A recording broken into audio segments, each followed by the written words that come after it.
Hello good morning जोहार आप सभी को स्वागत है आपके अपने यूट्यूब चैनल जे झारखंड लाइव्स में। तो दोस्तों आज है 20 जनवरी। तो हम लोग यहाँ पर आज 20 जनवरी के झारखंड के महत्वपूर्ण करंट अफेयर के क्वेश्चन हम लोग यहाँ पर देखने वाले हैं। तो जुड़ जाइए सभी लोग, सभी को गुड मॉर्निंग।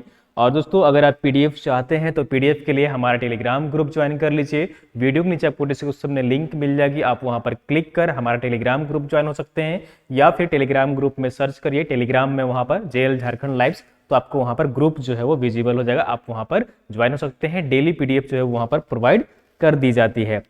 तो जरूर जाइए सभी लोग। और चलिए हम लोग यहाँ पर आज के महत्वपूर्ण करंट अफेयर क्वेश्चन हम लोग यहाँ पर देखते हैं।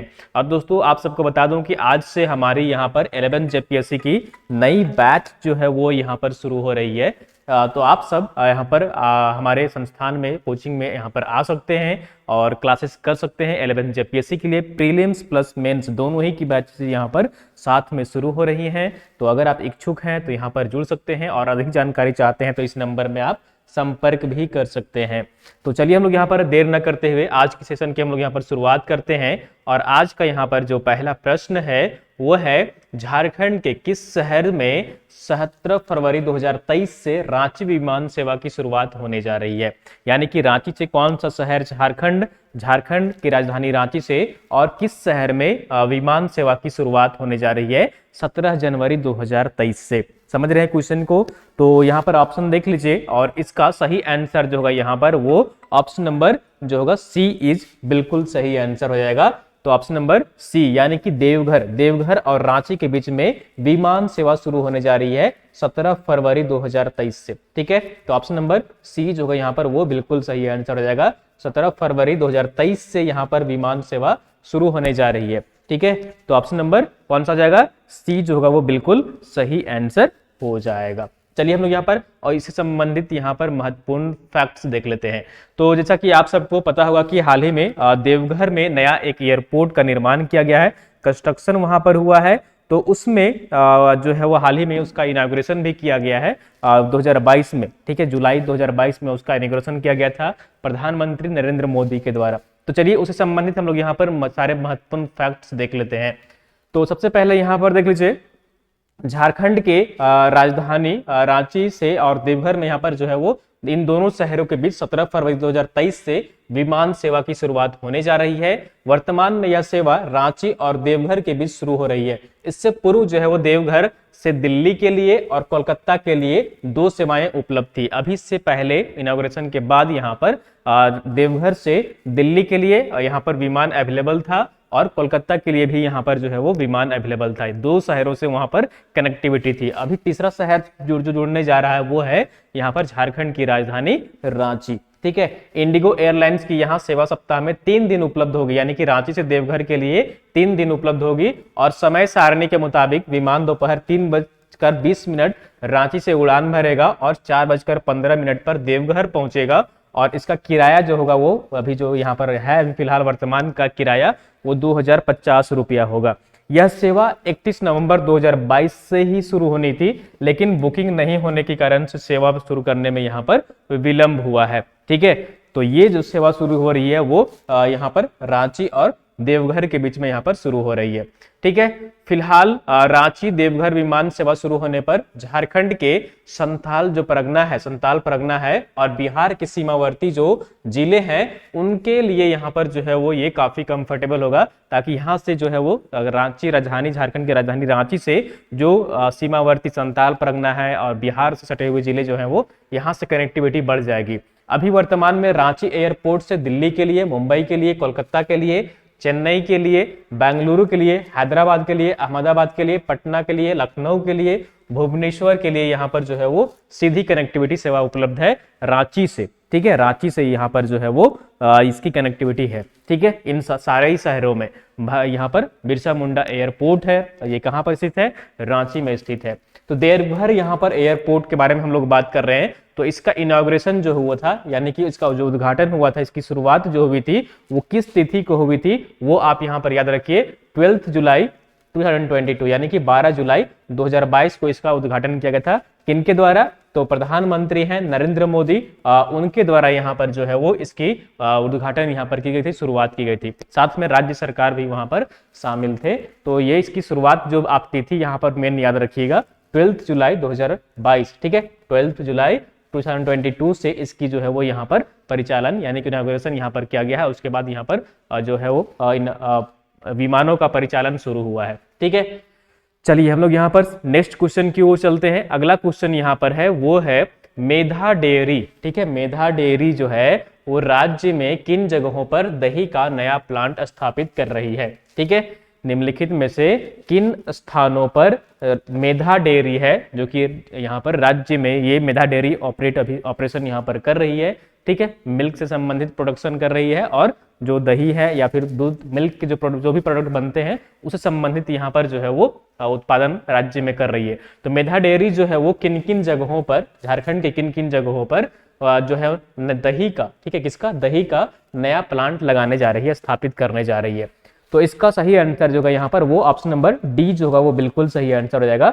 यानी कि इन सारे ही जगहों में, ठीक है, इन सारे ही शहरों में यहाँ पर जो है वो दही का प्लांट लगाने जा रही है मेधा डेयरी, ठीक है। तो ये कहाँ पर लग रहा है, रांची में लग रहा है, पलामू में लग रहा है और सारठ में लग रहा है। ये 3 जगह है जो नए प्लांट यहाँ पर स्थापित किए जा रहे हैं दही के लिए, दही के उत्पादन के लिए, ठीक है। तो ऑप्शन नंबर डी जो होगा यहाँ पर वो बिल्कुल सही आंसर हो जाएगा। तो राज्य में दही की बढ़ती मांग को देखते हुए मेधा डेयरी अलग से प्लांट लगा रही है। यह प्लांट जो है वो रांची, पलामू और सारठ में स्थापित किया जा रहा है। वर्तमान में फिलहाल जो दही का निर्माण हो रहा है मेधा डेयरी के द्वारा वो रांची और कोडरमा और साथ ही साथ देवघर में किया जा रहा है, ठीक है। रांची में स्थित होटवार प्लांट है, होटवार में, और यहाँ पर प्लांट का जो है वो विस्तार किया जा रहा है और बाकी जो 2 प्लांट है पलामू में और सारठ में वो नए प्लांट लगाए जा रहे हैं। इन सभी प्लांट में जो है यहाँ पर 2 जून 2023 तक उत्पादन शुरू हो जाएगी, ठीक है। यानी कि जून 2023 तक यहाँ पर उत्पादन जो है वो शुरू हो जाएगा और तीनों ही जो नए प्लांट होंगे उनकी क्षमता जो होगी यहाँ पर, कैपेसिटी जो होगी प्रोडक्शन की, वो 25,000 किलो प्रतिदिन यहाँ पर जो है वो दही का उत्पादन किया जाएगा। प्लांट में यहाँ पर प्लेन दही से लेकर मीठा दही दोनों तैयार किया जाएगा। यहाँ हर पैक जो है वो साइज में अलग अलग साइज में होगा, जो कि स्टार्ट होता है वो 80 ग्राम से लेकर 15 केजी तक यहाँ पर जो है वो ये शामिल है। खास बात यह है कि मेधा दही बनाने के लिए उपयोग जो होती है उसमें बोलते हैं ना, और जो दही जमाने के लिए दूध से जब दही जमाया जाता है तो वो जो मंगवाया गया है वो कहाँ से मंगवाया जाता है, डेनमार्क से मंगवाया जाता है, जिसको हम लोग बोलचाल की भाषा में क्या कहते हैं, जोरन कहते हैं। दूध में थोड़ा सा क्या करते हैं, दही डाल देते हैं तो वो पूरा दही जम जाता है ना। तो ये जो यहाँ पर प्रक्रिया है वो कहाँ से जो प्रोसेस होती है वो डेनमार्क से मंगाई जाती है और ये जो है बहुत लंबे दिनों तक जो है वो खराब नहीं होती है दही, ठीक है, प्रोसेस होने के बाद। तो ये यहाँ पर जो है वो मेधा डेयरी है जो कि यहाँ पर प्लांट लगाने जा रही है झारखंड के 3 स्थानों में। अब यहाँ पर मेधा डेयरी आया है तो मेधा डेयरी के बारे में आप यहाँ पर देख लीजिए, इसकी स्थापना कब हुई थी, इसका यहाँ पर जो है वो इसके बारे में। तो ये मेधा का लोगो है जैसा कि आप यहाँ पर देख पा रहे हैं। मेधा डेयरी जो है वो देख लीजिए झारखंड राज्य में श्वेत क्रांति के अग्रदूत के रूप में झारखंड मिल्क फेडरेशन जेएमएफ द्वारा मार्च 2014 में मेधा की स्थापना की गई थी, ठीक है। तो जेएमएफ द्वारा जो है वो झारखंड मिल्क फेडरेशन द्वारा मार्च 2014 में इसकी शुरुआत की गई थी, ठीक है। तो ये आप यहाँ पर याद रखिएगा। तो ऑप्शन नंबर कौन सा हो जाएगा यहाँ पर, डी जो होगा वो बिल्कुल सही आंसर हो जाएगा। तो झारखंड के इन सभी शहरों में, ठीक है, कहां पर, रांची में, पलामू में और सारठ में जो है प्लांट स्थापित किए जा रहे हैं। चलिए नेक्स्ट क्वेश्चन की ओर चलते हैं और अगला क्वेश्चन यहाँ पर है 3rd नंबर क्वेश्चन, वो हम लोग यहाँ पर देख लेते हैं, ठीक है। 3rd नंबर क्वेश्चन क्या है, झारखंड राज्य में स्टार्टअप को बढ़ावा देने के उद्देश्य से IIM रांची और राज्य के IT विभाग के सहयोग से कौन सी लैब जो है वो संचालित की जा रही है, ठीक है, कौन सी लैब जो है वो संचालित की जा रही है। तो इसका सही आंसर जो होगा यहाँ पर वो कौन सा हो जाएगा, ऑप्शन नंबर ए जो होगा वो बिल्कुल सही आंसर हो जाएगा। इस लैब का जो नाम है वो क्या है, इस यहाँ पर अटल बिहारी वाजपेयी इनोवेशन लैब, ठीक है। झारखंड राज्य में स्टार्टअप को बढ़ावा देने के लिए राज्य के IIT विभाग और साथ ही IIM रांची के द्वारा संयुक्त रूप से इसका संचालन किया जा रहा है। तो ये जो लैब है वो कौन सा है, अटल बिहारी वाजपेयी इनोवेशन लैब, इसी के तहत जो है वो स्टार्टअप जो कर रहे हैं उनको बढ़ावा दिया जा रहा है। तो ऑप्शन नंबर ए जो होगा यहाँ पर वो बिल्कुल सही आंसर हो जाएगा। तो राज्य में स्टार्टअप को बढ़ावा देने के लिए आईआईएम रांची और राज्य के आईटी विभाग के सहयोग से अटल बिहारी वाजपेयी इनोवेशन लाइव जो है यहाँ पर लैब जो है वो संचालित की जा रही है। इसके तहत स्टार्टअप को बढ़ावा देने का काम किया जा रहा है। लैब से अब तक 419 जो स्टार्टअप है वो रजिस्टर्ड किया गया है। ठीक है, ऐसे अभी तक 419 स्टार्टअप की जो है यहाँ पर इस लैब के माध्यम से हुई है और रजिस्टर्ड भी किया गया है। इनमें से 22 स्टार्टअप को यहाँ पर सीड फंडिंग की सुविधा भी मिली है और लैब से जो 43 इनक्यूबिटीज जुड़े हुए हैं जो स्टार्टअप आइडिया को बढ़ावा देने में काम कर रहे हैं। ठीक है, यानी कि 43 लोग हैं इस यहाँ पर इस लैब में जो कि जो स्टार्टअप कर रहे हैं उनको हेल्प कर रहे हैं, आइडिया दे रहे हैं मार्केटिंग के लिए। ठीक है, उनको यहाँ पर सोशल मीडिया में कैसे आप जो है वो इंक्रीज कर सकते हैं, अपनी प्रोडक्टिविटी कैसे इंक्रीज कर सकते हैं, तो ये सारी चीज़ें यहाँ पर लैब के माध्यम से मदद की जा रही है। इनकी मदद से नए इनोवेटिव आइडिया को बिजनेस मॉडल के रूप में विकसित होने में मदद मिल रही है। साथ ही स्टार्ट के आइडिएशन को धरातल पर उतारने, मार्केटिंग, उचित मूल्यांकन, कानूनी दस्तावेज तैयार करने में सहयोग मिल रहा है। तो इस लैब के माध्यम से तरह तरह की जो भी यहाँ पर सहायता की जा सकती है जो स्टार्टअप कर रहे हैं तो उनको यहाँ पर ये मदद की जा रही है इस लैब के माध्यम से। और ये संयुक्त रूप से आईआईएम रांची और जो राज्य के यहाँ पर तकनीकी विभाग है उसके सहयोग से यहाँ पर संचालन किया जा रहा है। चलिए नेक्स्ट क्वेश्चन की ओर चलते हैं और अगला जो यहाँ पर क्वेश्चन है 4th नंबर क्वेश्चन वो है यहाँ पर कि जनवरी 2023, ठीक है, कितना 17 जनवरी 2023 को झारखंड के पांडे गणपत राय की कौन सी जयंती मनाई गई है। ठीक है, तो हाल ही में 17 जनवरी 2023 को, कब 17 जनवरी 2023 को जो पांडे गणपत राय हैं उनकी कौन सी जयंती मनाई गई है। जैसा कि आप सबको पता होगा पांडे गणपत राय, ठीक है, 1857 के विद्रोह के टाइम जो है वो उन्होंने काफी महत्वपूर्ण भूमिका निभाई थी। तो इनकी यहाँ पर जो है वो कौन सी जयंती मनाई गई हाल ही में, ऑप्शन नंबर बी जो होगा वो बिल्कुल सही आंसर हो जाएगा, 214वीं, ठीक है, 214वीं जयंती मनाई गई है। तो ऑप्शन नंबर बी जो है यहाँ पर वो बिल्कुल सही आंसर हो जाएगा। ठीक है, याद रखिएगा 214वीं जयंती मनाई गई है। चलिए अब हम लोग यहाँ पर पांडे गणपत राय से संबंधित महत्वपूर्ण फैक्ट्स हम लोग यहाँ पर देख लेते हैं।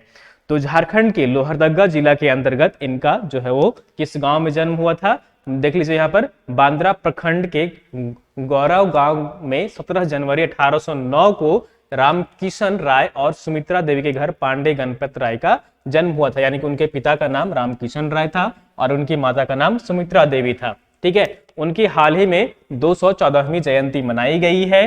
वह बचपन से ही कुशाग्र बुद्धि के थे और अंदर से वो बाल्यावस्था में ही देशभक्ति और भारत माता के प्रति अगाध लगाव उनका हो गया था। वे तलवार चलाने और निशानेबाजी के शौकीन थे। अपने चाचा, उनके चाचा जो थे सदाशिव राय के सानिध्य में, यानी कि उनके अंदर में पांडे गणपत राय ने फारसी और अरबी भी उन्होंने अपने चाचा से पढ़ना सीखा था। ठीक है, तो उनके चाचा कौन थे, सदाशिव राय थे और उन्हीं के अंतर्गत जो है वो उन्हीं के देख रेख में उन्होंने जो है वो फारसी और अरबी पढ़ना शुरू किया था। ठीक है, और उसके बाद यहाँ पर देख लीजिए इनके बारे में और भी महत्वपूर्ण फैक्ट्स। यहाँ पर 10 मई 1857 को भारतीय स्वतंत्र संग्राम की पहली जो गोली चली थी उस टाइम 30 जुलाई 1867 को 8वीं देसी सेना हजारीबाग में विद्रोह कर दिए थे और इसी दौरान रांची में भी सिपाही विद्रोह की जो है वो आग भड़क उठी थी।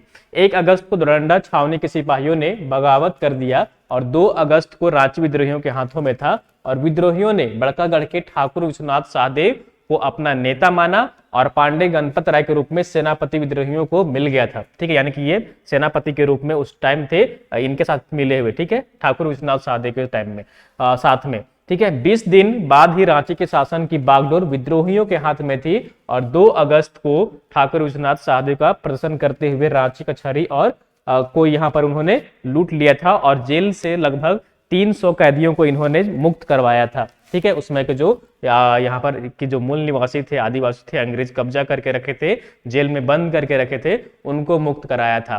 गणपत राय ने उन्हें जो है वो घोषित कर दिया और विद्रोहियों को, उनके नेतृत्व को, अंग्रेजों को मौत के घाट उतार दिया। उनकी संपत्ति चली गई थी और इसके बाद उन्होंने लोहरदगा के खजाना पर धावा करने का निश्चय किया, लेकिन सफलता नहीं मिली। और इसी दौरान ठाकुर विश्वनाथ साधव गिरफ्तार कर लिए गए और पांडे भैरव गांव लौट आए। ठीक है, यानी कि जो उनका गांव था वहां पर लौट आए और उन्हें अंग्रेजों द्वारा 21 अप्रैल को रांची लाया गया, जहां डाल्टन ने मौत की सजा सुनाई थी। और 21 अप्रैल 1818 को उन्हें शहीद चौक के समीप स्थित एक कदम के वृक्ष पर जो है वो फांसी दे दी गई थी। तो ये है पांडे गणपत राय, और इन्हीं की हाल में यहाँ पर 214वीं जयंती मनाई गई है। ठीक है, तो ऑप्शन नंबर कौन सी हो जाएगी? बी इज बिल्कुल सही आंसर हो जाएगा। चलिए नेक्स्ट क्वेश्चन की ओर चलते हैं, और अगला जो यहाँ पर क्वेश्चन है वो क्वेश्चन यहाँ पर देख लीजिए। आज स्लाइड जो है ना वो थोड़ा सा नहीं प्रिपेयर हो पाई, क्योंकि ये स्लाइड ही है लेकिन इसको पीडीएफ के फॉर्म में हमने कन्वर्ट किया है, क्योंकि इस स्लाइड में फॉन्ट जो है वो बिल्कुल भी नहीं आ रही थी। आज पता नहीं कुछ इशू हो गया था, तो इसलिए आज हम पीडीएफ यहाँ पर इस कन्वर्ट किए हैं, ताकि जो है वो आपको यहाँ पर कोई दिक्कत ना हो टेक्स्ट पढ़ने में, यानी बोर्ड में विजिबल हो आसानी से। ठीक है, तो यहाँ पर अगला जो क्वेश्चन है वो क्वेश्चन है, राज्य में सुरक्षा व्यवस्था दुरुस्त करने के लिए अत्याधुनिक सुरक्षा मॉडल के लिए झारखंड पुलिस ने किसके साथ करार किया है? ठीक है, राज्य में सुरक्षा व्यवस्था और भी किस तरह से बेहतर हो, सुदृढ़ हो, इसके लिए जो है वो झारखंड पुलिस ने किसके साथ एमओयू किया है, किसके साथ करार किया है?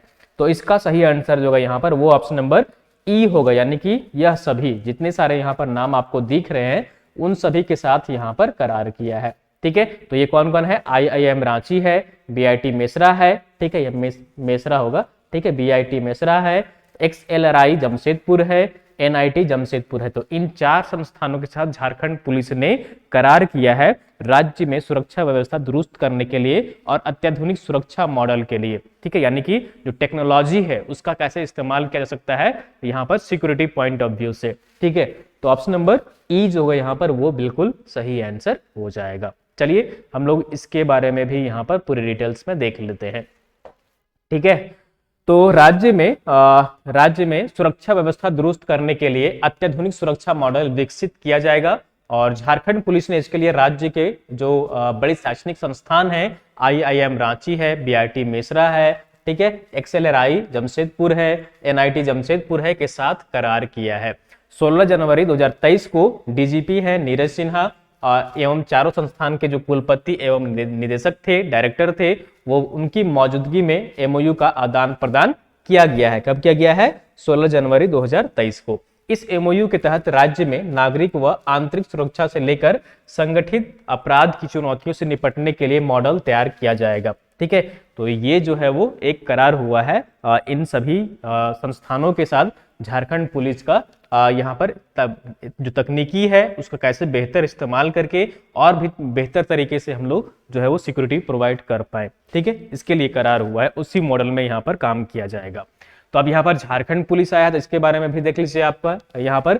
ठीक है, ये झारखंड पुलिस का लोगो है। ठीक है, झारखंड पुलिस का ये लोगो है, और यहाँ पर जो इसकी स्थापना हुई थी वो वर्ष 2000 में हुई थी, जब झारखंड राज्य का गठन हुआ था। तो झारखंड पुलिस का भी यहाँ पर गठन हुआ था। हेडक्वार्टर जो है वो झारखंड पुलिस की वो कहाँ पर है? रांची झारखंड में है। और मोटो जो है वो क्या है? जन सेवा ही हमारा लक्ष्य है। क्या है मोटो? इसका उद्देश्य जो है वो क्या है? जन सेवा ही हमारा लक्ष्य है। ठीक है, तो ऑप्शन नंबर यहाँ पर ई जो होगा वो बिल्कुल सही आंसर हो जाएगा। नेक्स्ट क्वेश्चन की ओर चलते हैं, और अगला जो यहाँ पर क्वेश्चन है वो है, कुष्ठ उन्मूलन को लेकर पूरे राज्य में कुष्ठ उन्मूलन अभियान कब से चलाया जाएगा? ठीक है, कुष्ठ बीमारी से यहाँ पर जो है कि उसका उन्मूलन के लिए, यानी कि पूरी तरह से समाप्त करने के लिए पूरे राज्य में कब से अभियान चलाया जाएगा? तो इसका सही आंसर जो होगा यहाँ पर वो कौन सा हो जाएगा? ऑप्शन नंबर बी इज बिल्कुल सही आंसर हो जाएगा। 30 जनवरी से। कब से कुष्ठ उन्मूलन अभियान पूरे राज्य में कब से चलाया जाएगा? तो ऑप्शन नंबर बी जो होगा वो बिल्कुल सही आंसर हो जाएगा। ठीक है, 30 जनवरी से यहाँ पर जो है वो कुष्ठ उन्मूलन अभियान पूरे राज्य में चलाया जाएगा। तो इसके बारे में भी चलिए हम लोग यहाँ पर डिटेल्स में देख लेते हैं। तो राज्य भर में कुष्ठ उन्मूलन को लेकर 15 दिनों तक यह अभियान राज्य भर में चलाया जाएगा। इसकी शुरुआत जो है वो महात्मा गांधी की पुण्यतिथि राष्ट्रीय कुष्ठ उन्मूलन दिवस पर 30 जनवरी से की शुरुआत होगी। इस अभियान के दौरान गांव-गांव में जाकर लोगों को जागरूक किया जाएगा एवं नए मरीज होंगे उन्हें ढूंढकर जो है उनका उपचार सुनिश्चित किया जाएगा। ठीक है। तो ये जो है वो 30 जनवरी से 15 दिनों तक के लिए ये कुष्ठ उन्मूलन अभियान पूरे राज्य भर में चलाया जाएगा।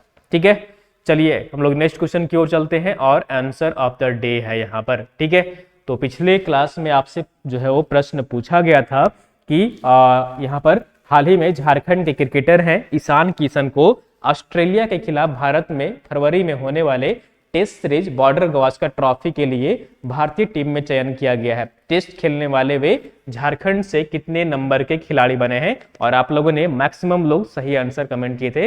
इसका सही आंसर क्या हो जाएगा? ऑप्शन नंबर बी, यानी कि वे दूसरे खिलाड़ी बने हैं। कौन से बने हैं? दूसरे नंबर के टेस्ट खिलाड़ी बने हैं, टेस्ट खेलने वाले खिलाड़ी बने हैं। ठीक है, टेस्ट खेलने वाले झारखंड से वे दूसरे खिलाड़ी बने हैं। तो ऑप्शन नंबर बी जो होगा वो बिल्कुल सही आंसर हो जाएगा। चलिए हम लोग यहाँ पर और भी डिटेल्स में यहाँ पर देख लेते हैं। तो ईशान किशन है जिनको यहाँ पर टेस्ट में मौका दिया गया है और झारखंड के दूसरे खिलाड़ी बने हैं। इससे पूर्व जो है भारतीय टीम के कप्तान महेंद्र सिंह धोनी हैं जो टेस्ट क्रिकेट यहाँ पर खेल चुके हैं। तो ऑप्शन नंबर यहाँ पर जो होगा वो कौन सा हो जाएगा? बी जो होगा वो बिल्कुल सही आंसर हो जाएगा। चलिए हम लोग यहाँ पर आज के क्वेश्चन देख लेते हैं, क्वेश्चन ऑफ द डे, यानी कि हर प्रीवियस सेशन से हम लोग एक क्वेश्चन देखेंगे रिवीजन के तौर पर और उसका सही आंसर आप सबको कमेंट करके कमेंट बॉक्स में बताना है। तो प्रश्न यहाँ पर है, आज का क्वेश्चन ऑफ द डे है, भारत मौसम विज्ञान विभाग जो कि हाल ही में 148वां स्थापना दिवस मनाया गया है, देश के किस मौसम विज्ञान केंद्र को सर्वश्रेष्ठ केंद्र का खिताब प्रदान किया गया है? ठीक है, भारत मौसम विज्ञान विभाग द्वारा देश के किस मौसम विज्ञान केंद्र को सर्वश्रेष्ठ केंद्र का खिताब दिया गया है? 4 ऑप्शन है आपके यहाँ पर। पहला है भोपाल, दूसरा है रांची, तीसरा है चंडीगढ़, चौथा ऑप्शन है तिरुवनंतपुरम। तो आपको कमेंट करके बताना है इसका सही आंसर। ठीक है, इसका सही आंसर क्या होगा? ठीक है, तो आप सब जरूर इसका कमेंट करके यहाँ पर इसका सही आंसर कमेंट में बताइएगा। ठीक है दोस्तों, ये थी यहाँ पर आज के झारखंड के महत्वपूर्ण करंट अफेयर क्वेश्चंस और उम्मीद करता हूँ कि आपको सेशन पसंद आई होगी। तो जरूर लाइक करिए, आप चैनल में नए जुड़े हैं तो सब्सक्राइब कर लीजिए और पीडीएफ के लिए हमारा टेलीग्राम ग्रुप ज्वाइन कर लीजिए। और आज से 11 जेपीएससी की बैच भी जो है वो शुरू हो रही है, तो आप सब जरूर आइए क्लास के लिए। और अगर ऑनलाइन माध्यम से जुड़ना चाहते हैं तो आप ऑनलाइन माध्यम से भी क्लासेस घर बैठे भी कर सकते हैं। उसके लिए हमारा ऐप है, झारखंड लाइव्स ऐप है, आप उसे डाउनलोड कर लीजिए, आपको गूगल प्ले स्टोर में मिल जाएगा। आप वहां पर झारखंड लाइव सर्च करिए, आपको गूगल में यहाँ पर जो है गूगल प्ले स्टोर में ऐप जो है वो वहां पर मिल जाएगी। ठीक है, तो आप इजिली जो है वो किसी भी माध्यम से आप यहाँ पर हमारे साथ जुड़ सकते हैं, ज्वाइन हो सकते हैं क्लासेस से। तो चलिए हम लोग यहाँ पर फिर मिलते हैं कल इसी टाइम में सुबह 6 बजे। तब तक आप सब अपना ख्याल रखिए और पढ़ाई जो है वो अपनी स्टडी जो है वो जारी रखिए, ताकि उसमें निरंतरता रहे, कंटिन्यूटी रहे, उसमें कोई ब्रेक ना लगे। ब्रेक लग जाएगी एक बार तो फिर जो है गाड़ी बढ़ाने में दिक्कत होगी। ठीक है, इसलिए जो कंटिन्यूटी बनी हुई है उसको बनाए रखिए। ठीक है, चलिए थैंक यू वेरी मच। फिर मिलते हैं हम लोग कल इसी टाइम सुबह में। ठीक है, 6 बजे, सुबह 6 बजे।